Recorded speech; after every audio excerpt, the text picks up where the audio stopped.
1. Remove the front brake cable core with a hexagon wrench.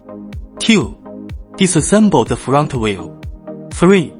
Disassemble the screws on the top and both sides of the stem with a hexagon wrench, and remove the stem and front fork headset. In turn,